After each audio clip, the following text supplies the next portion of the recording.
Hello दोस्तों, मैं हूं नीरज और आप देख रहे हैं स्टडी कॉमर्स। और आज हम इस वीडियो में मार्केटिंग से रिलेटेड कुछ इंपॉर्टेंट एमसीक्यू डिस्कस करेंगे जो कि आपके जून 2023 एग्जाम में पूछा गया है। ये है शिफ्ट 1। अब आइए क्वेश्चन डिस्कस करते हैं। फर्स्ट क्वेश्चन कह रहा है, in which of the following segmentation criteria the predictability of consumer choice behaviour is the highest. आपने सेगमेंटेशन पढ़ा है, आपको पता है कि सेगमेंटेशन क्या है। अगर आपने सेगमेंटेशन नहीं पढ़ा है तो आप आई बटन पर क्लिक करके देख सकते हैं या डिस्क्रिप्शन में भी आपको उसका लिंक मिल जाएगा। तो यहाँ क्वेश्चन में आपसे पूछ रहा है कि कौन सा सेगमेंटेशन का बेस है जिसमें हम कंज्यूमर की चॉइस बिहेवियर की जो प्रिडिक्टेबिलिटी होती है, यानी हम कौन से सेगमेंटेशन के बेसिस पे कंज्यूमर के बिहेवियर को पहचान सकते हैं, प्रेडिक्ट कर सकते हैं और उसमें जो प्रिडिक्टेबिलिटी होती है वो हाईएस्ट होती है। आपके ऑप्शन है साइकोलॉजिकल, डेमोग्राफिक, बिहेवियरल और जियो डेमोग्राफिक। तो देखिए, मैंने आपको सेगमेंटेशन इंटेंसिटी के बारे में पिछले वीडियो में बताया था, जिसमें मैंने आपको बताया था कि जब हम बिहेवियर के बेसिस पे सेगमेंटेशन करते हैं तो कंज्यूमर की जो predictability of consumer choice behaviour जो होती है वो हाई होती है और जो कॉस्ट ऑफ मेजरमेंट होता है ये भी हाई होता है। इसको समझाने के लिए मैं एक डायग्राम लेके आया हूँ। देखिए, यहाँ पे ओ एक्स एक्सिस दिया गया है और ओ वाई एक्सिस दिया गया है। ओ एक्स एक्सिस पे आप देख लो predictability of consumer choice behaviour दिया गया है, जिसको हम शॉर्ट में POCCB कह सकते हैं। और ओ वाई एक्सिस पे आपको दिया गया है is and cost of measurement.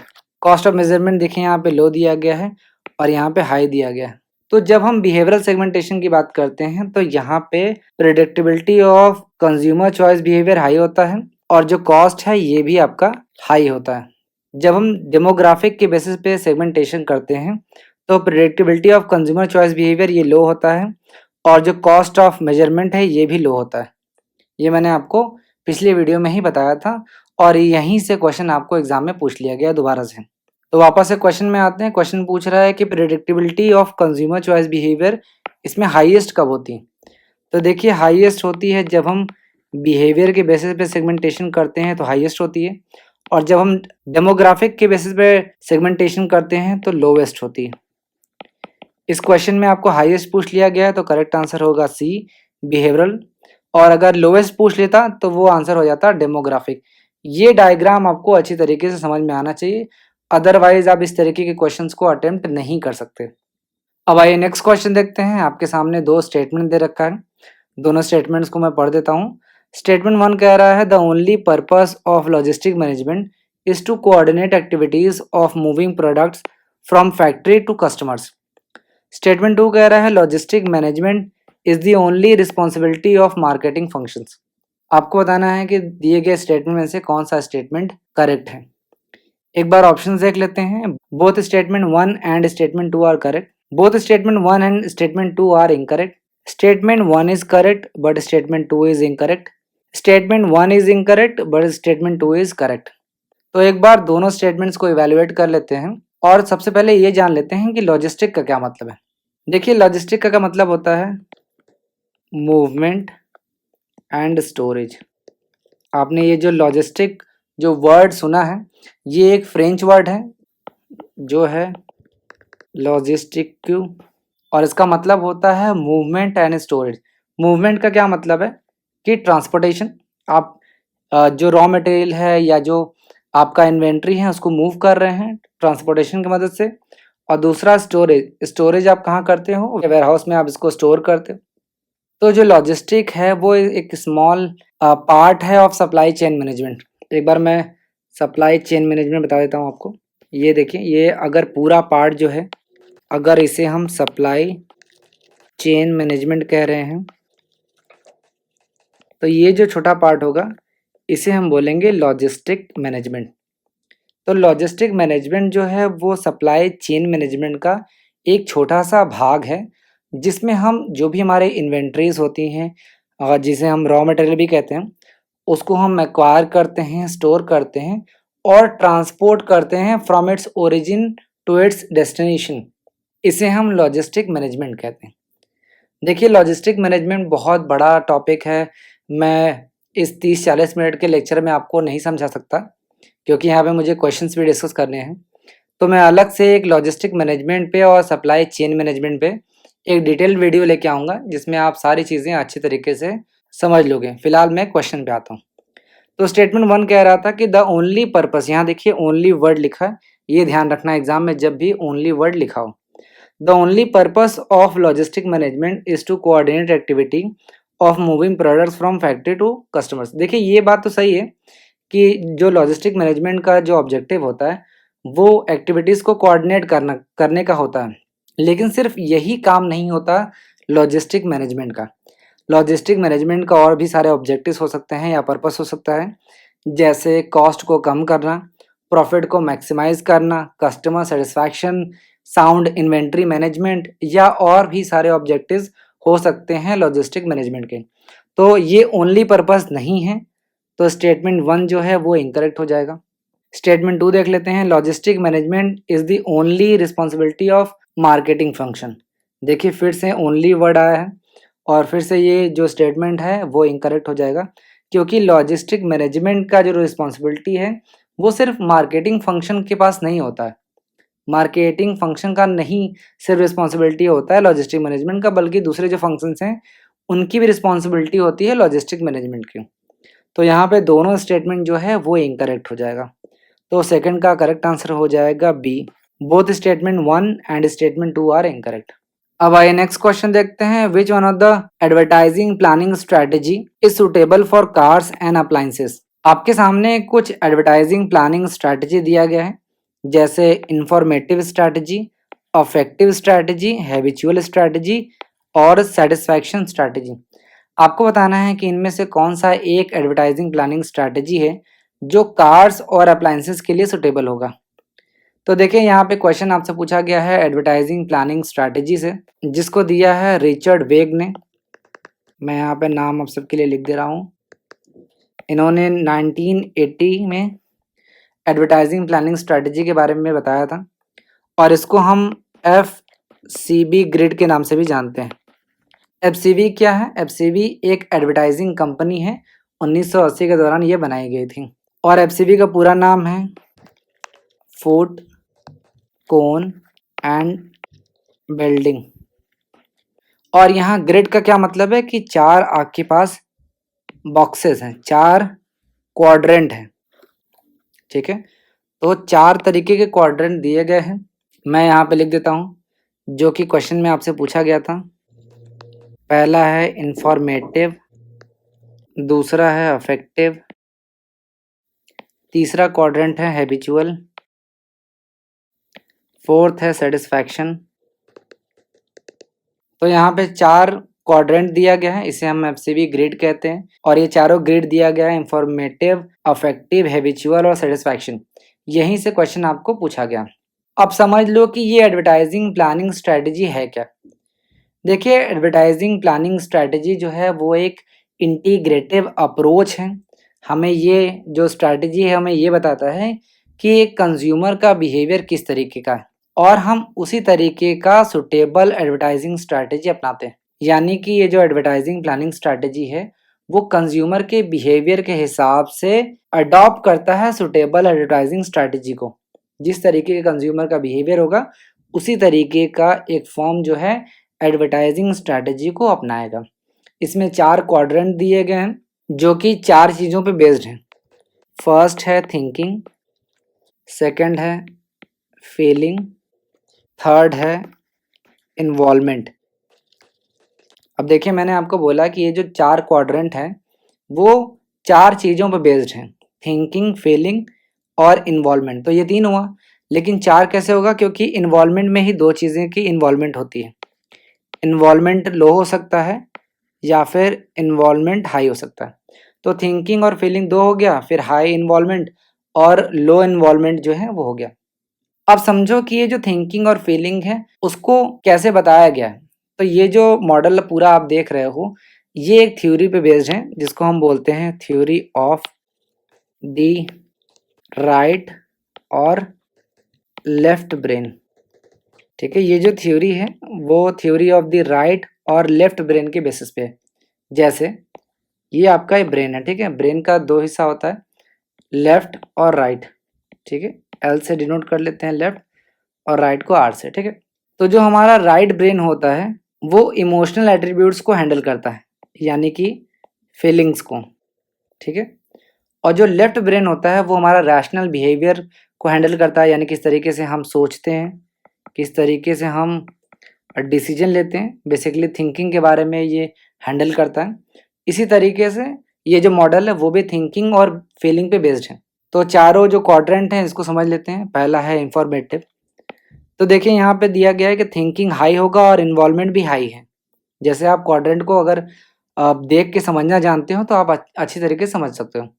तो इन्फॉर्मेटिव में क्या आएगा, ऐसे प्रोडक्ट्स को हम इंक्लूड करते हैं जिनकी वर्थ जो है वो ज़्यादा है, यानी हाई वैल्यू वाले प्रोडक्ट्स होते हैं। जैसे अगर मान लीजिए कि आप कोई प्रॉपर्टी खरीद रहे हो तो कॉस्टली है, तो यानी आपको ज़्यादा सोचने की ज़रूरत होगी, रैशनल बिहेवियर लेने की ज़रूरत होगी, ज़्यादा आपका इन्वॉल्वमेंट होगा। इसी तरीके से अगर आप कोई महंगी कार खरीदते हो या फिर कोई एलआईसी लेते हो, जो कि लाइफ में एक बार आप लेते हो, कोई ऐसा प्रोडक्ट वो भी इंक्लूड किया जा सकता है। तो इंफॉर्मेटिव में कार, प्रॉपर्टी, एलआईसी, लैंड या और भी कोई प्रोडक्ट आ सकते हैं जिनमें थिंकिंग जो है वो हाई हो और हाई इन्वॉल्वमेंट भी इंक्लूड हो। दूसरा आता है अफेक्टिव। अफेक्टिव क्या है, ये आपके राइट ब्रेन से रिलेटेड है, जो कि फीलिंग से रिलेटेड। जैसे अगर कोई एक मान लेते हैं गर्ल है, वो अपने लिए कोई ब्राइडल ड्रेस खरीद रही है, तो जाहिर सी बात है कि उसकी फीलिंग उससे ज़्यादा रिलेटेड होगी, वो ज़्यादा दिल से सोचेगी और उसका इन्वॉल्वमेंट भी जो है वो हाई होगा। इसके अलावा अगर कोई लेडी है, वो ज्वेलरी ले रही है या फिर कॉस्मेटिक का एग्जांपल आप ले सकते हैं, ये सब आता है अफेक्टिव में। तीसरा है हैबिचुअल। हैबिचुअल में हम रेगुलर यूज़ के आइटम को इंक्लूड करते हैं, जैसे घर के जो भी हाउस होल्ड के जो आपके सामान हैं वो, क्लीनर्स, मैं एग्जांपल लिख दे रहा हूँ यहाँ पे, डिटर्जेंट हो गया, न्यूज़पेपर, जो कि आपके डेली के यूज़ हैं, ये चीज़ें आपके हैबिचुअल में आती हैं। चौथा क्वाड्रेंट है जिसको बोलते हैं सेटिस्फैक्शन, यानी कि जो आपके फीलिंग से रिलेटेड हो, राइट ब्रेन से रिलेटेड हो। जैसे आपको आइसक्रीम खा के सेटिस्फैक्शन मिलता है, आप फास्ट फूड खाते हो, बर्गर, पिज़्ज़ा, ठीक है, कोई सॉफ्ट ड्रिंक्स पीते हो, ये सॉफ्ट ड्रिंक्स है, ठीक है, ध्यान रखना एक्सेट्रा। तो ये 4 क्वाड्रेंट हैं और यहीं से क्वेश्चन एग्जाम में पूछा गया है। मुझे लगता नहीं कि किसी ने भी इस टॉपिक को इतना डिटेल में पढ़ा होगा, बट मैंने आपको ब्रीफली यहाँ पे समझा दिया। ज़रूरत पड़ेगा तो मैं आपको इस सारे मॉडल्स को डीप में भी कभी बता दूंगा। अब वापस से क्वेश्चन में आते हैं। पूछा है विच one of the advertising planning strategy is suitable for cars and appliances. तो देखिए इंफॉर्मेटिव में मैंने आपको बताया कि जो थिंकिंग है, यानी आपका जो रैशनल बिहेवियर है, वो ज़्यादा इन्वॉल्व होता है और हाई इन्वॉल्वमेंट भी होता है। तो जब भी आप कोई कार खरीदते हो, कोई अप्लाइंसेस खरीदते हो, कोई लैंड अगर आप परचेस कर रहे हो एक्सेट्रा, तो यहाँ पे आपको इंफॉर्मेटिव स्ट्रैटेजी यूज़ करते हो। अफेक्टिव में मैंने आपको क्या बताया कि कोई ब्राइडल ड्रेस है, इसको हम इंक्लूड कर सकते हैं, ज्वेलरी है, इसको इंक्लूड कर सकते हैं। हैबिचुअल में मैंने आपको बताया डिटर्जेंट, जो हाउस होल्ड के जो प्रोडक्ट्स हैं इनको इंक्लूड कर सकते हैं। सेटिस्फैक्शन में मैंने आपको बताया आइसक्रीम। तो आप ध्यान रखना कि जब भी कार और अप्लाइंसेस यूज़ कर रहे हो तो यहाँ पे हम इंफॉर्मेटिव स्ट्रैटेजी का इस्तेमाल करेंगे, क्योंकि एडवर्टाइजिंग प्लानिंग स्ट्रैटेजी हमें ये बताता है कि किस तरीके का कंज्यूमर का बिहेवियर है, कितना इन्वॉल्वमेंट उनका रहता है, क्या वो दिमाग से सोचते हैं या फिर वो फीलिंग के थ्रू जाते हैं। तो कंज्यूमर के बिहेवियर के हिसाब से ही एक फर्म जो है वो सुटेबल एडवर्टाइजिंग स्ट्रैटेजी को अडॉप्ट करता है, ठीक है। तो यहाँ पे थर्ड का करेक्ट आंसर हो जाएगा ए, इंफॉर्मेटिव स्ट्रैटेजी। अब आइए नेक्स्ट देखते हैं। अब आइए नेक्स्ट क्वेश्चन देखते हैं। आपके सामने 2 लिस्ट दे रखा है। लिस्ट 1 में आपको रिटेल स्टोर फॉर्मेट्स के बारे में दिया गया है, यानी कि जो भी रिटेल स्टोर हैं वो कितने तरीके के हैं। और लिस्ट 2 में आपको प्रोडक्ट असॉर्टमेंट के बारे में दिया गया है। सबसे पहले प्रोडक्ट असॉर्टमेंट समझ लो। प्रोडक्ट असॉर्टमेंट में 2 चीज़ें आती हैं, एक होता है रेंज और दूसरा होता है वैरायटी। रेंज का क्या मतलब है, जैसे मान लेते हैं कि कोई प्रोडक्ट जो है वो 500 से लेके 50K 50,000 तक का आ रहा है। वैरायटी का क्या मतलब है कि डिफरेंट वेरिएंट। तो प्रोडक्ट असॉर्टमेंट में 2 चीज़ें आती हैं, रेंज और वैरायटी ऑफ द प्रोडक्ट, जो कि आपको ऑफर किया जाता है जब भी आप किसी रिटेल स्टोर में जाते हैं। तो लिस्ट 1 में आपको डिफरेंट रिटेल स्टोर के फॉर्मेट्स दिए गए हैं, जैसे discount store, specialty store, category killer store, supermarket. और प्रोडक्ट असॉर्टमेंट में आपको दिया गया है very narrow and deep, broad and shallow, broad and deep, narrow and very deep. और ये आपके सामने ऑप्शंस दिए गए। लिस्ट ए को लिस्ट बी से आपको मैच करना है। तो देखिए इजी से स्टार्ट करते हैं। सबसे पहले बात करते हैं सुपरमार्केट की। आपके आसपास भी सुपरमार्केट होगा। एग्जाम्पल ले लेते हैं ताकि आप ज़्यादा रिलेट कर सको। बिग बाज़ार आप सभी गए होंगे, या सुभिक्षा आपने सुना होगा। तो ये एग्जाम्पल हैं सुपरमार्केट के। तो सुपरमार्केट में होता क्या है, आप देखो सुपरमार्केट में आप जाते हो तो आपको लो कॉस्ट पे प्रोडक्ट मिलता है, हाई वॉल्यूम में आपको परचेस करने को मिलता है। यहाँ पे सेल्फ सर्विस ऑपरेशन होता है, यानी कि आप स्टोर में जाते हो, अपने पसंद से जो भी प्रोडक्ट आपको चाहिए वो आप ले लेते हो। कोई आपको देने वाला वहाँ पे प्रोडक्ट नहीं। हाँ, अगर आपको कोई प्रॉब्लम आता है तो वहाँ पे असिस्टेंट होते हैं, उनकी मदद से आप पूछ सकते हो कि ये प्रोडक्ट कहाँ पे अवेलेबल है। और अगर हम प्रोडक्ट असॉर्टमेंट की बात करें तो यहाँ पे वाइड वैरायटी मिलती है। आप सबको पता होगा कि जो भी आपके ग्रोसरी स्टोर्स हैं, जो भी किराना स्टोर हैं जो आपके घर के पास होंगे, अगर हम उनके कंपैरिजन में अगर देखें तो सुपरमार्केट में ज़्यादा वाइड वैरायटी होती है, यानी सिलेक्शन करने के लिए आपके पास बहुत सारे ऑप्शंस होते हैं। तो सुपरमार्केट को हम इस तरीके से मैच कर सकते हैं, ब्रॉड एंड डीप। ब्रॉड का क्या मतलब है कि यहाँ पे प्रोडक्ट का जो रेंज है वो बहुत ज़्यादा है और वैरायटी भी बहुत ज़्यादा होती है। ठीक है, तो डी का थर्ड से मैच करा सकते हैं। तो जिस भी ऑप्शन में ये नहीं दिया गया है उसको आप एलिमिनेट कर लीजिए। तो फोर्थ का करेक्ट आंसर हो जाएगा डी। बाकी एक बार देख लेते हैं। दूसरा है स्पेशलिटी स्टोर। स्पेशलिटी स्टोर का क्या मतलब है कि यहाँ पे कोई स्पेसिफिक और स्पेशलाइज्ड आइटम ही मिलेगा। फॉर एग्जांपल, मैं एग्जांपल से ही आपको समझाने की कोशिश करता हूँ। जैसे मान लेते हैं ज्वेलरी, या फिर कंप्यूटर मान लेते हैं, कंप्यूटर्स हो गया, म्यूज़िक सिस्टम है, ये सब। एक एग्जांपल ले लेते हैं ज्वेलरी कंपनी का, जैसे तनिष्क। अब स्पेशलिटी स्टोर्स में क्या होगा कि हमको कोई स्पेसिफिक और स्पेशलाइज्ड आइटम ही मिलेगा। जैसे ज्वेलरी स्टोर में आप जाएंगे तो आपको ज्वेलरी मिलेगा, कंप्यूटर स्टोर में जाएंगे तो आपको कंप्यूटर मिलेगा, म्यूज़िक सिस्टम स्टोर में जाएंगे तो आपको म्यूज़िक से रिलेटेड जो भी इंस्ट्रूमेंट है वो मिलेगा। तो मैंने यहाँ पे ज्वेलरी का एग्जांपल ले लिया तनिष्क। तो ये क्या है, एक स्पेशलिटी स्टोर है। यहाँ पे जो प्रोडक्ट मिलेगा वो नैरो प्रोडक्ट मिक्स होगा, और यहाँ पे जो असॉर्टमेंट होती है वो डीप होती है, यानी कि आपको ज्वेलरी में बहुत सारे प्रोडक्ट के ऑप्शंस मिल जाएंगे, वैरायटी मिल जाएगी। और जनरली इनको शॉपिंग गुड्स कहते हैं। ठीक है, तो बी का मैच कर सकते हैं हम ए से। बी का हम मैच कर सकते हैं ए से। स्पेशलिटी स्टोर जो हैं वो वेरी नैरो हैं। ठीक है, एक स्पेसिफिक प्रोडक्ट में डील कर रहे हैं, और प्रोडक्ट असॉर्टमेंट क्या है उनका काफ़ी डीप होता है, यानी काफ़ी वैरायटी इसमें देखने को मिलती है। नेक्स्ट है डिस्काउंट स्टोर। डिस्काउंट स्टोर जैसे नाम से ही आपको पता चल रहा है कि आपके जो लोकल जनरल स्टोर्स हैं, ग्रॉसरी स्टोर्स हैं, इनसे ज़्यादा आपको डिस्काउंट मिलता है। जो रिटेल प्राइस है उससे सस्ते में आपको ये प्रोडक्ट दे देते हैं। जैसे एग्जांपल देते हैं, विशाल मेगा मार्ट। ठीक है, आपके घर के आसपास विशाल मेगा मार्ट होगा, तो ये एक डिस्काउंट स्टोर है। ठीक है, तो यहाँ पे ब्रॉड और शैलो तरीके की प्रोडक्ट असॉर्टमेंट होती है। तो डिस्काउंट स्टोर को हम मैच कर सकते हैं सेकंड से। तीसरा है कैटेगरी किलर। कैटेगरी किलर का क्या मतलब है कि अपने कैटेगरी में ये बेस्ट है। जैसे अगर मान लीजिए आपने कोई डॉग अपने यहाँ रखा हुआ है, तो उसका खाना पीना जो भी आप एक्सेसरीज यूज़ कर रहे हो वो पेट सप्लाईज होती हैं, यानी जो प्रोडक्ट डॉग से रिलेटेड है वो एक पर्टिकुलर स्टोर पे ही आपको मिलेगा।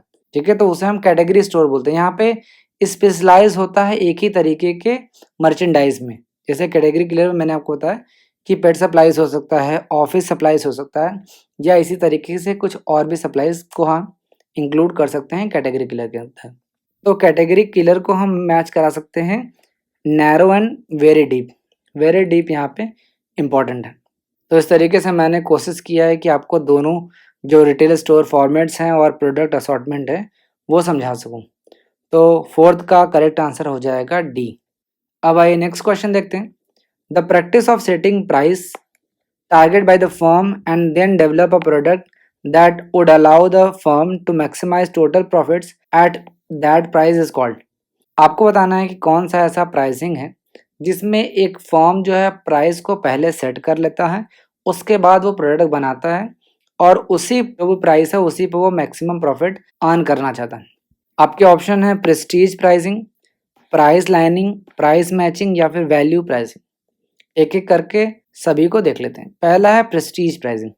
प्रेस्टीज प्राइसिंग वो प्राइसिंग स्ट्रैटेजी है जिसमें जो कंपनी है वो जानबूझ के प्रोडक्ट का जो प्राइस है वो ज़्यादा रखती है, हायर रखती है as compare to normal price. जो नॉर्मल प्राइस है उसके कंपैरिजन में प्रोडक्ट का जो प्राइस है वो हायर रखती है। और कंज्यूमर का ये सोचना होता है कि जो हाई प्राइस का प्रोडक्ट उनको मिल रहा है उसमें सुपीरियर क्वालिटी भी होगा, यानी higher price is equal to superior quality.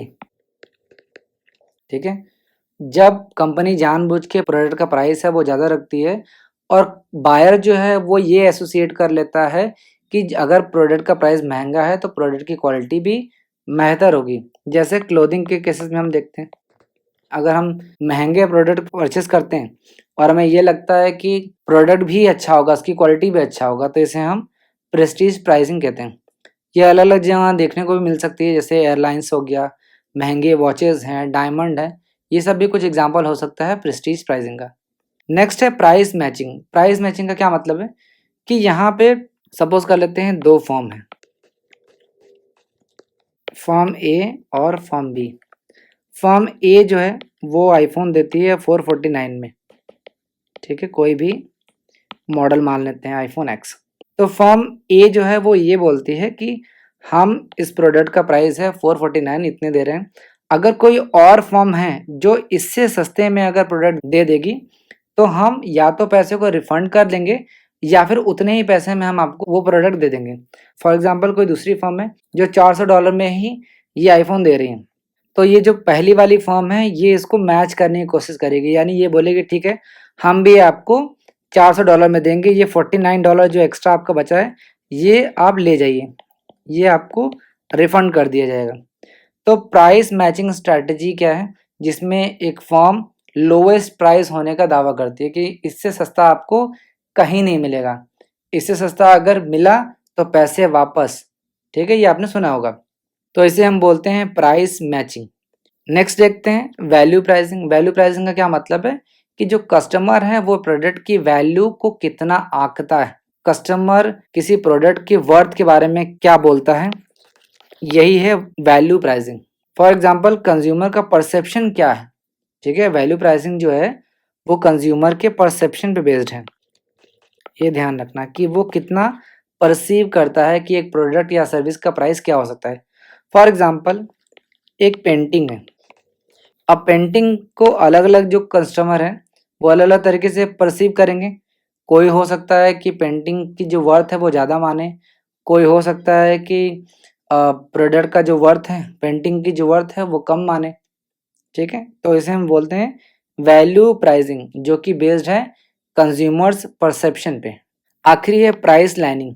Price lining में क्या होता है कि एक कंपनी अपना एक प्राइस सेट कर देती है, जैसे $449, $599, $699, $999। अब यहाँ पे कंपनी क्या करती है कि प्राइस पहले से ही सेट कर देती है और उसके बाद प्रोडक्ट को बनाती है। तो जनरली एप्पल जो है वो इस तरीके की स्ट्रैटेजी अपनाता है। तो आपका फिफ्थ का करेक्ट आंसर भी यही हो जाएगा, प्राइस लाइनिंग।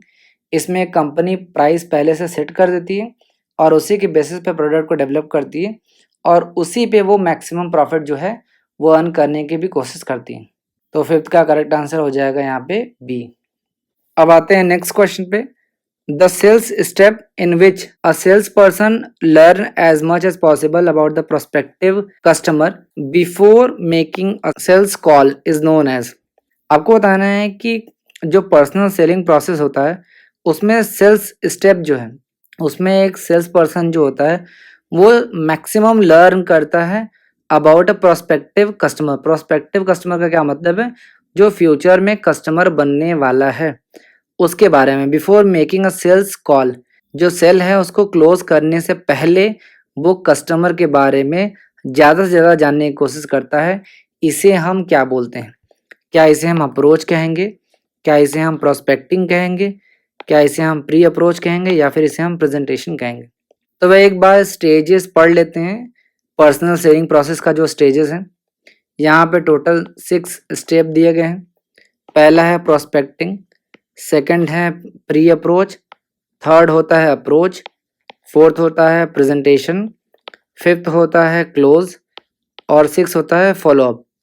देखिए एग्जाम में आपको ये सीक्वेंस में करने के लिए भी पूछा जा सकता है, तो ये आपको करेक्ट सीक्वेंस भी पता होना चाहिए। हो सकता है नेक्स्ट टाइम आपसे एग्जाम में जब क्वेश्चन पूछे तो उसका करेक्ट सीक्वेंस करने के लिए दे दिया जाए। तो पर्सनल सेलिंग का जो प्रोसेस है उसके सारे स्टेजेस को आपको सीक्वेंस में करना भी आना चाहिए। एक बार मैं ब्रीफली सारी चीज़ों को समझा देता हूँ। पहला है प्रोस्पेक्टिंग। तो पर्सनल सेलिंग प्रोसेस जो है वो स्टार्ट होता है बाय प्रोस्पेक्टिंग। प्रोस्पेक्टिंग का क्या मतलब है कि हमें ऐसे लोगों को आइडेंटिफाई करना है जो कि फ्यूचर में आपके प्रोडक्ट को परचेस कर सकते हैं। लुकिंग और identifying people who may by your product in future. ठीक है, हमें लोगों को सर्च करना है कि कौन से ऐसे लोग हैं जो फ्यूचर में आपके प्रोडक्ट को परचेस कर सकते हैं। सेकेंड स्टेप आता है प्री अप्रोच। प्री अप्रोच का क्या मतलब है कि हमें अप्रोच करने से पहले क्या क्या चीज़ें करनी होंगी। जैसे हम रेलेवेंट डेटा जो है वो कलेक्ट करेंगे फॉर अप्रोचिंग कस्टमर्स। किसी भी कस्टमर को अप्रोच करने से पहले हम जो रेलेवेंट इंफॉर्मेशन है, जो महत्वपूर्ण जानकारी है, उसको हम इकट्ठा कर लेंगे, उसके बाद ही हम अप्रोच करेंगे। तो थर्ड स्टेप आता है अप्रोच। अप्रोच का क्या मतलब है, हाउ वी विल सेल। कैसे हम सेल को करेंगे, कैसे हम सेल को कंप्लीट करेंगे। तो यहाँ पे एक टेक्निक दी गई है जिसे हम बोलते हैं फैब टेक्निक। फैब का पूरा नाम क्या है? एफ से होता है फीचर्स, ए से होता है एडवांटेज, बी से होता है बेनिफिट। तो जब हम अप्रोच करने के बारे में बात करेंगे तो हम ये कहेंगे कि हम अपना सेल कैसे करेंगे। तो सेल करने के लिए हमें क्या करना होगा, प्रोडक्ट के बारे में हमें पता होना चाहिए, फीचर्स पता होना चाहिए, एडवांटेज पता होना चाहिए, बेनिफिट्स क्या है प्रोडक्ट्स के, ये सब सारी चीज़ें हमें अप्रोच में पता करनी होंगी। नेक्स्ट स्टेप की बात करते हैं जो कि है प्रेजेंटेशन। अब यहाँ पे एक्चुअल प्रेजेंटेशन होगा। नेक्स्ट है क्लोज। क्लोज में हम क्या करते हैं, जो भी डील है उसको क्लोज करने की कोशिश करते हैं बाय डूइंग फॉर्मेलिटीज़। जो भी फॉर्मेलिटीज़ हैं उनको कंप्लीट करके हम डील को क्लोज करते हैं, यानी जो परचेज का डिसीजन वो कस्टमर बना लेता है और परचेज करने का जो प्रोसेस है वो कंप्लीट हो जाता है। आखिरी स्टेप है फॉलोअप। अब यहाँ पे प्रोडक्ट बिक गया, अब हम जो फीडबैक है वो लेंगे कस्टमर से कि जो प्रोडक्ट उसने परचेस किया है क्या वो उसे पसंद कर रहा है या नहीं। तो ये था आपका पर्सनल सेलिंग प्रोसेस का कुछ stages.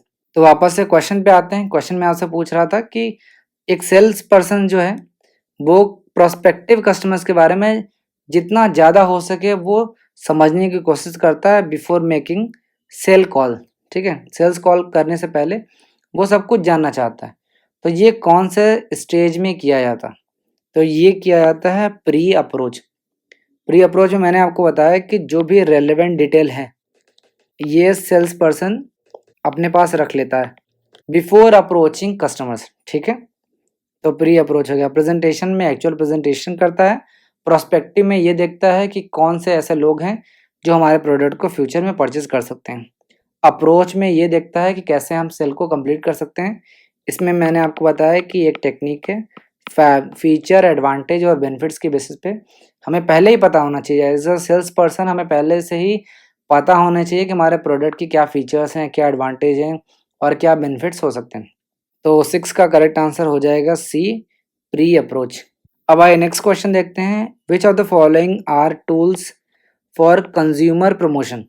Price of refunds, coupons, event sponsorship, of invoice. ये आपके सामने ऑप्शंस दिए गए हैं। तो देखिए टूल्स फॉर कंज्यूमर प्रमोशंस मैंने आपको बताया है पहले ही, फिर से एक बार बता दे रहा हूँ। सैम्पल्स होता है, कूपन्स है, प्रीमियम्स, कॉन्टेस्ट, रिफंड या फिर rebates, bonus PACS, event sponsorship etcetera. तो देखिए प्राइस ऑफ नहीं होगा रिफंड होगा, कूपन होगा और इवेंट स्पॉन्सरशिप जो है वो टूल है for consumer promotions. Of invoice नहीं है। तो 7th का करेक्ट आंसर हो जाएगा डी। देखिए कुछ बुक्स में मैंने देखा है कि प्राइस ऑफ को भी इंक्लूड किया गया है कंज्यूमर प्रमोशंस टूल्स के अंतर्गत। तो एक बार इसको भी आप चेक कर लीजिएगा। वैसे एनटीए ने डी को ही करेक्ट आंसर माना है। अब आइए नेक्स्ट क्वेश्चन देखते हैं। Arrange the following service gaps as per SERVQUAL approach in the logical sequence. आपको बताना है कि जो सर्विकल अप्रोच या सर्विकल मॉडल है उसमें जो भी सर्विस गैप दिया गया उसको लॉजिकल सीक्वेंस में आपको करना है। सारे ऑप्शंस को एक बार मैं पढ़ देता हूँ। The gap between service quality specification and service delivery, the gap between customers expectation and management perception, the gap between perceived service and expected service, the gap between management perception and service quality specification, the gap between service delivery and external communication. इसको correct sequence में आपको करना है। ये आपके सामने sequence दिए गए हैं। तो एक बार पढ़ लेते हैं सर्विकल मॉडल। देखिए सर्विकल मॉडल में दो टर्म है, पहला है सर्विस और दूसरा है क्वालिटी। मैं यहाँ पर लिख भी दे रहा हूँ, सर्विस क्वालिटी। तो सर्विकल मॉडल क्या है? सर्विस क्वालिटी मॉडल है। हमें जो भी सर्विस मिल रही है, जैसे आप रेस्टोरेंट में जा रहे हो खाना खाने या कोई और सर्विस ले रहे हो, तो वहाँ की जो सर्विस है उसकी क्वालिटी कैसी है, इसको चेक करने के लिए ही सर्विकल मॉडल बनाया गया। बेसिकली सर्विकल मॉडल में दो चीज़ों के बीच में कंपैरिजन होता है। एक बार देख लेते हैं। सर्विस क्वालिटी परफॉर्मेंस और सर्विस क्वालिटी नीड्स। एक कस्टमर को किस क्वालिटी की सर्विस की नीड है और किस तरीके की सर्विस क्वालिटी उसको दी जा रही है, इन दोनों का कंपैरिजन ही सर्विकल मॉडल है। अब हम जनरली देखते हैं कि इन दोनों के बीच में एक गैप होता है, ठीक है। यानी कि जितना कस्टमर का एक्सपेक्टेशन होता है उतनी अच्छी सर्विस क्वालिटी आपको नहीं मिलती। जैसे फॉर एग्जांपल आप किसी रेस्टोरेंट में जा रहे हो, आपने बोला खाना उतना अच्छा नहीं था, यानी कि उसके बीच में जो भी आपकी एक्सपेक्टेशन थी, जो आप चाहते थे और जो एक्चुअल में आपको मिला, उसके बीच में कुछ गैप रह गया, कुछ कमी रह गई। इसे ही हम गैप बोलते हैं और सर्विकल मॉडल को हम गैप मॉडल के नाम से भी जानते हैं, या फिर इसे हम जानते हैं रेटर मॉडल के नाम से। ध्यान रखना, सर्विकल मॉडल को हम गैप मॉडल या फिर रेटर मॉडल के नाम से भी जानते हैं। अब ये जो गैप हैं ये टोटल 5 है, यानी सर्विकल मॉडल में टोटल 5 तरीके के सर्विस गैप के बारे में बात की गई। यहाँ पे देख लेते हैं। फर्स्ट है नॉलेज, नॉलेज गैप। सेकंड है पॉलिसी, यानी पॉलिसी गैप। तीसरा है डिलीवरी, डिलीवरी गैप। फोर्थ है कम्युनिकेशन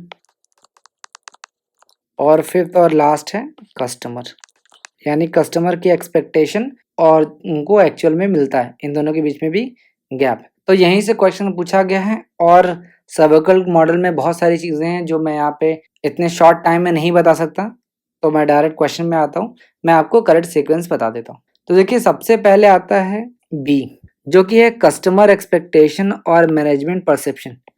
ये सर्विकल मॉडल में जो पांचों सर्विस गैप हैं, इनमें पहला गैप यही, ठीक है। तो जिस भी ऑप्शन में बी नहीं है उसको आप एलिमिनेट कर सकते हो, तो करेक्ट आंसर आपको बी मिल जाएगा।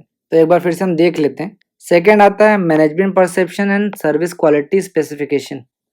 तीसरा है service quality specification and service delivery. Fourth है service delivery and external communication, ये फोर्थ है। फिफ्थ है perceived service and expected service, ये फिफ्थ हो जाएगा। तो ये पांचों गैप को मैंने लॉजिकल सीक्वेंस में कर दिया। देखिए अगर आप कहेंगे तो मैं सर्विकल मॉडल पे एक इन डेप्थ वीडियो लेके आऊँगा, वहाँ पे आप अच्छी तरीके से इन सबको समझ सकते हो। अब आइए आगे बढ़ते हैं। नेक्स्ट क्वेश्चन कह रहा है which of the following are the reasons for manufacturers and retailers to brand their offerings. आपके सामने कुछ रीजंस दिया गया, आपको बताना है इनमें से कौन सा रीजन है जिसके वजह से मैन्युफैक्चरर्स और रिटेलर्स जो हैं, जो भी प्रोडक्ट ऑफर करते हैं मार्केट में, उसको वो ब्रांड कर देते हैं, यानी कि उसका एक नाम रख देते हैं, एक लोगो बना देते हैं, बेसिकली ब्रांड कर देते हैं। रीजन देख लेते हैं। फर्स्ट है help to gauge the level of product quality. Gauge का क्या मतलब है? मेजर। जो भी प्रोडक्ट क्वालिटी है उसके लेवल को मेजर करने के लिए क्या मैन्युफैक्चरर और रिटेलर ब्रांड करते हैं? नहीं, ये बिल्कुल भी सही नहीं। तो जिस भी ऑप्शन में ए है इसको आप एलिमिनेट कर सकते हैं। तो करेक्ट आंसर हो गया बी। बाकी ऑप्शंस को भी एक बार इवेलुएट कर लेते हैं। सेकंड कह रहा है enables premium pricing. Premium pricing का क्या मतलब है? हाई प्राइस चार्ज करना। जाहिर सी बात है, आपने मेडिसिन में देखा होगा कि जो जेनरिक मेडिसिन है वो कम प्राइस में मिलती है, जो ब्रांडेड मेडिसिन है वो आपको ज़्यादा प्राइस में मिलती है। तो कोई भी मैन्युफैक्चरर हो चाहे रिटेलर हो, वो अपने प्रोडक्ट को ब्रांड क्यों करना चाहेगी? ताकि वो कस्टमर से हाई प्राइस चार्ज कर सके। हाई प्राइस का क्या मतलब? Premium price. ठीक है, तो ये तो होगा ही।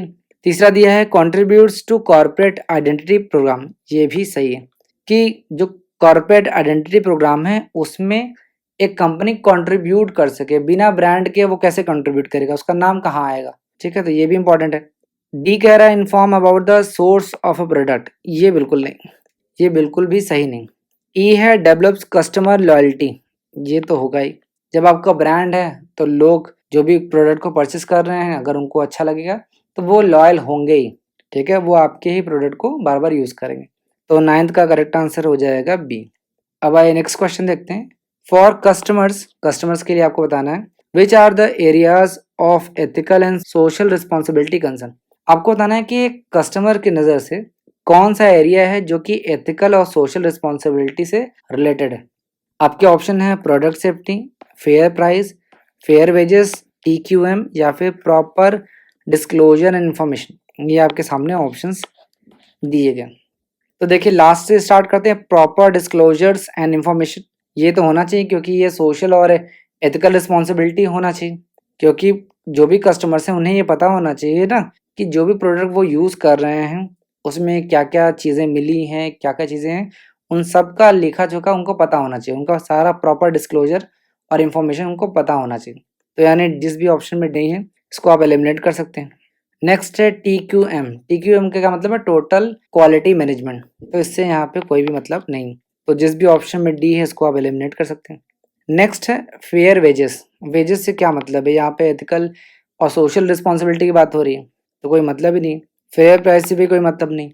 प्रोडक्ट सेफ्टी, ये देखें, ये एथिकल और सोशल रिस्पॉन्सिबिलिटी है फॉर कस्टमर्स कि जो प्रोडक्ट उनको मिल रहा है वो सेफ हो। ठीक है, तो ए और ई जो है वो आपका करेक्ट आंसर हो जाएगा।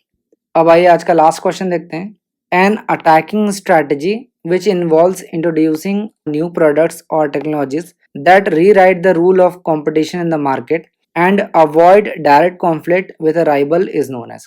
आपके सामने कुछ स्ट्रैटेजीज दी गई हैं जैसे फ्लैंकिंग, बाईपास, इंसर्कलमेंट, गोरिल्ला। आपको बताना है कि इनमें से कौन सा अटैकिंग स्ट्रैटेजी है जिसमें एक फर्म जो है अपने न्यू प्रोडक्ट लॉन्च करती है या न्यू टेक्नोलॉजी लॉन्च करती है ताकि जो रूल ऑफ कंपटीशन है उसको रीराइट कर सके, उसको ओवरलुक कर सके, और जो डायरेक्ट कंपटीशन है उसको अवॉइड कर सके। इसे हम क्या कहेंगे? तो देखिए, जो मार्केटिंग है इसमें दो तरीके के जो स्ट्रैटेजीज हैं वो बहुत ज़्यादा इंपॉर्टेंट है। एक तो होता है डिफेंस स्ट्रैटेजी और दूसरा होता है अटैकिंग स्ट्रैटेजी। ये दोनों से क्वेश्चंस एग्जाम में कई बार पूछे गए हैं। तो इस लेक्चर के बाद आप डिफेंस स्ट्रैटेजी और अटैकिंग स्ट्रैटेजी से जो भी आपको कंटेंट मिलेगा उसको अच्छे तरीके से पढ़ के एग्जाम के लिए तैयार कर लेना। तो ये देखिए, जो फ्लैंकिंग, ये आपका डिफेंस स्ट्रैटेजी, हालांकि ये अटैकिंग स्ट्रैटेजी का भी पार्ट है, लेकिन मेजर जो राइटर्स हैं उन्होंने फ्लैंकिंग को डिफेंस स्ट्रैटेजी माना है, और बाईपास, इनसर्कलमेंट और गुरिल्ला जो है इसे इन्होंने अटैकिंग स्ट्रैटेजी कहा है। ठीक है, तो पहला ऑप्शन तो इसी तरीके से एलिमिनेट हो गया क्योंकि ये डिफेंस स्ट्रैटेजी है, अटैकिंग स्ट्रैटेजी नहीं। फिर भी हम इसको समझ लेते हैं। देखिए, फ्लैंकिंग को हम फ्लैंक डिफेंस भी कहते हैं। हो सकता है एग्जाम में आपको फ्लैंकिंग न देके फ्लैंक डिफेंस दे। फ्लैंक का क्या मतलब है? वीक एरिया, वीक पॉइंट या फिर एरिया। ठीक है, जब एक कंपनी का वीक पॉइंट या वीक एरिया होता है तो इसी वीक एरिया को वो प्रोटेक्ट करने की कोशिश करता है। इसे हम बोलते हैं फ्लैंक डिफेंस। फॉर एग्जांपल, आपने देखा होगा कि 2013 और 14 में MI ने एक फ़ोन रिलीज़ किया जिसमें बहुत ज़्यादा हीटिंग इशू था। आप सबको पता ही होगा, अगर आपने 2013-14 में अगर MI का फ़ोन यूज़ किया होगा तो वहाँ पे आपने देखा होगा कि उस फ़ोन में बहुत ज़्यादा हीटिंग इश्यूज़ हैं और आज के टाइम पे भी बहुत सारे ऐसे मोबाइल फ़ोन्स हैं, स्मार्टफ़ोन्स हैं, जिसमें हीटिंग इश्यूज़ आज भी आते हैं। तो एमआई ने क्या किया, हीटिंग इश्यू क्या है यहाँ पे, एक वीक पॉइंट है, ठीक है? तो इस वीक पॉइंट को प्रोटेक्ट करने के लिए उसने क्या किया कि अपने प्रोडक्ट का जो फीचर है, इसको इसने इंक्रीज़ कर दिया, ठीक है? तो फ्लैंकिंग या फ्लैंक डिफेंस क्या है? जब हम अपने वीक पॉइंट को प्रोटेक्ट करते हैं किसी दूसरे तरीके से, यानी नए फीचर्स को लॉन्च करके या किसी तरीके से, तो उसे हम फ्लैंक डिफेंस कहते हैं, ठीक है? उम्मीद है आपको ये चीज़ें समझ में आ गई होंगी। नेक्स्ट आता है बाईपास। बाईपास का क्या मतलब है? जब एक कंपनी नया प्रोडक्ट लॉन्च कर देती है या नया टेक्नोलॉजी इंट्रोड्यूस कर देती है ताकि वो जो रूल ऑफ कॉम्पिटिशन है उससे वो बाहर आ सके और जो डायरेक्ट कॉन्फ्लिक्ट्स हैं उनको वो अवॉइड कर सकें। फॉर एग्जांपल आपने देखा कि पहले हमारे पास बार फ़ोन्स होते थे। बार फ़ोन का क्या मतलब है? जो कीपैड वाले होते थे। और आज के टाइम पे क्या है? टच स्क्रीन वाला फ़ोन आ रहा है, ठीक है? तो किसी न किसी कंपनी ने तो first time touch screen phone लाया होगा। तो आप यहाँ देख रहे हो कि जो पुराने कॉम्पिटिशन है, उनसे वो ऊपर उठने के लिए, उससे बाहर निकलने के लिए कंपनी नया प्रोडक्ट लॉन्च कर रही है या नया टेक्नोलॉजी लॉन्च कर रही है, जिससे जो डायरेक्ट कॉन्फ्लिक्ट है उसके राइवल्स के बीच में, उसको वो अवॉइड कर सके और मार्केट में डोमिनेंस कर सके। तो इसे हम बोलते हैं बाईपास, ठीक है? नेक्स्ट बात करते हैं इनसर्कलमेंट। इनसर्कलमेंट का क्या मतलब है कि जब आप चारों तरफ से अटैक करते हो, ठीक है? जो भी आपके राइवल्स हैं, उनको ऑल साइड्स, ये ध्यान रखें, हर तरफ से आप उनको अटैक कर रहे हो, तो इसे हम इनसर्कलमेंट कहते हैं। जैसे आज के टाइम पे ई-कॉमर्स जो इंडस्ट्रीज़ हैं, वो एक बेहतरीन एग्ज़ाम्पल है इनसर्कलमेंट का। नेक्स्ट है गोरिल्ला। गोरिल्ला में क्या होता है? इसमें हम रैंडम और अनप्रेडिक्टेड अटैक देखने को यहाँ पे मिलता है। गोरिल्ला में रैंडम और अनप्रेडिक्टेड अटैक यहाँ पे देखने को मिलता है। फॉर एग्जांपल, आप कभी भी मंडी गए होंगे तो आपने देखा होगा कि अगर मंडी में 3-4 ठेले वाले हैं, तो उसमें से कोई एक ऐसा ज़रूर होगा जो अचानक से एक यूनिक प्राइस आपको बता देता है। फॉर एग्जांपल, हम यहाँ पे ये मान लेते हैं कि आज के टाइम पे 50 से 60 रुपया पर केजी जो है वो आम है, मैंगोज़ मार्केट में आज के टाइम पे मिल रहे हैं, ठीक है? तो कोई ऐसा ज़रूर होगा जो अचानक से आपको बोलेगा कि 20 रुपये पर केजी। तो यानी रैंडम अटैक किया जाता है अपने राइवल फर्म्स के ऊपर, ठीक है? तो उसे हम गोरिल्ला स्ट्रैटेजी कहते हैं, जो कि एक अटैकिंग स्ट्रैटेजी का ही एग्जांपल है। तो यहाँ पे 11th का करेक्ट आंसर हो जाएगा बी, बाईपास, जो कि एक अटैकिंग स्ट्रैटेजी है जिसमें हम नया प्रोडक्ट या नया टेक्नोलॉजी लॉन्च करते हैं ताकि हम कंपटीशन को ख़त्म कर सकें, ठीक है? उम्मीद है आपको जो भी मैंने आपको समझाया वो थोड़ा बहुत समझ में ज़रूर आया होगा। अगर आप चाहते हो कि इस लेक्चर का पीडीएफ डाउनलोड करना, तो आप हमारे टेलीग्राम चैनल को ज्वाइन कर सकते हो। टेलीग्राम का लिंक आपको डिस्क्रिप्शन में मिल जाएगा, या फिर आप इस दिए गए क्यूआर कोड को स्कैन करके भी हमें ज्वाइन कर सकते हो और फ्री पीडीएफ डाउनलोड कर सकते हो। ये हमारे सोशल मीडिया के हैंडल्स हैं, अगर आप चाहो तो यहाँ हमें फॉलो भी कर सकते हो। तो ये था मार्केटिंग से रिलेटेड कुछ इंपॉर्टेंट क्वेश्चन जो कि आपके जून 2023 एग्जाम में पूछे गए थे, और ये शिफ्ट 1 के क्वेश्चंस हैं। अभी मैं शिफ्ट 2 के भी क्वेश्चन मैं आपके सामने लेके आऊँगा। अगर आपको कोई भी डाउट हो या आपके कोई सजेशंस हों, तो आप कमेंट बॉक्स में हमें ज़रूर बता सकते हैं। तब तक के लिए थैंक यू।